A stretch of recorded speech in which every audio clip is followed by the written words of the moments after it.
Iraq continues to bleed as it witnesses its deadliest violence in years, which seems to be unending. The immediate chaotic aftermath of a car bomb attack in the town of Nasiriyah in Dhikar province. Recent attacks in Iraq have left dozens of people dead in central and southern parts of the country. Bombings and shootings gripped Iraqi cities following the U.S.-led invasion of the country in 2003. But they abated towards the end of the U.S. military presence in Iraq and its final withdrawal in 2010. Attacks are now at their peaks again. During the U.S.-led occupation, the attacks were mainly directed at American and other foreign troops. But the motives for bomb blasts and other acts of terrorism are now vague.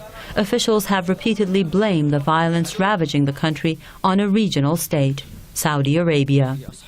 The latest accusation has been made by Iraq's former national security advisor Muwaffaq al-Rubaii. He says Riyadh is the main state sponsor of armed terrorism in Iraq. Rubaii says all terrorist cells operating in Iraq come from Saudi Arabia and Yemen.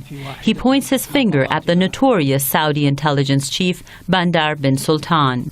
Bandar's appointment to the post of security advisor in Saudi Arabia has escalated the situation.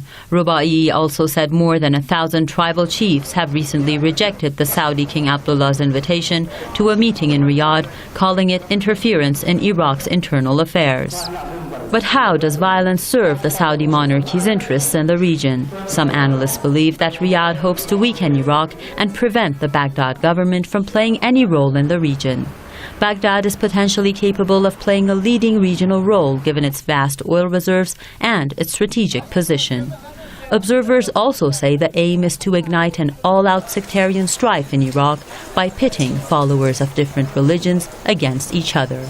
They are also suspicious about the silence of the US and the EU over the rising wave of terror attacks and believe the violence may be serving Washington's interests in the region.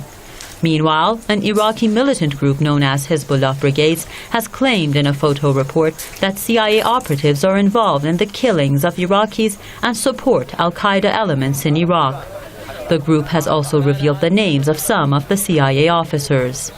According to the UN figures, the surge in terrorist attacks has killed more than 4,000 people in Iraq since the start of April. But Iraqis insist they are united in the face of terrorism.